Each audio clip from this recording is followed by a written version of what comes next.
परसौली क्षेत्र के सारजमदा जागता मैदान में रंगारंग सांस्कृतिक कार्यक्रम का आयोजन किया गया। सांस्कृतिक कार्यक्रम में कई नृत्य दलों ने हिस्सा लिया।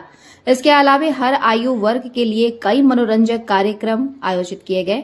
कार्यक्रम के अंत में सांस्कृतिक दलों को पुरस्कार देकर सम्मानित किया गया। इस दौरान कई वक्ताओं ने अपने बहुमूल्य बातों को रखा। वक्ताओं ने कहा कि हर व्यक्ति को अपने स्तर से सामाजिक की उन्नति व प्रगति के लिए कार्य करनी चाहिए, क्योंकि समाज की उन्नति व प्रगति करेगा तभी किसी समाज का वजूद बचा रहेगा। वहीं कई वक्ताओं ने यह भी कहा कि समय व परिस्थिति हमेशा बदलती रहती है, लेकिन आपसी भाईचारा व प्रेम को हर हाल में बनाए रखना है और एक दूसरे के सुख दुख में हाथ बटाना है।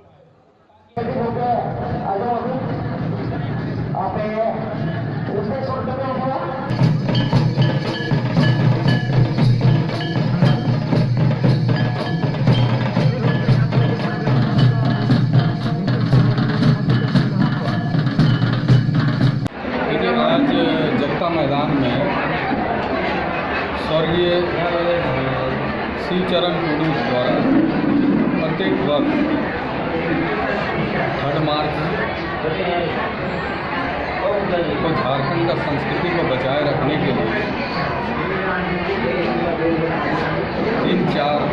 2 दिवसीय कार्यक्रम हर साल होता है। और इसके साथ साथ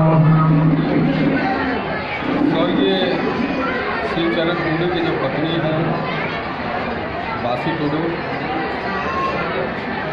उनको परमेश्वर शक्ति दे और हम लोगों का साथ, उनके साथ हम लोग हमेशा हर दुख सुख में रहेंगे। और जो झारखंड का जो कल्चर है, जो झारखंड का संस्कृति है, जो प्राकृतिक है, ये सारी चीज़ को आपको बचाए रखने के लिए आज यहाँ क्लब के जितने भी युवा साथी हैं 2 दिवसीय कार्यक्रम हो रहा है। हजारों की संख्या में लोग यहाँ उपस्थित होते हैं और कार्यक्रम का आनंद भी लेते हैं। और आज 41वां साल होने जा रहा है इस कार्यक्रम का, और निश्चित रूप से आगे भी ये कार्यक्रम और भी सुंदर ढंग से होगा, क्योंकि ये झारखंड का परंपरा, झारखंड का संस्कृति को बचाए रखने के लिए कार्यक्रम को किया जाता है।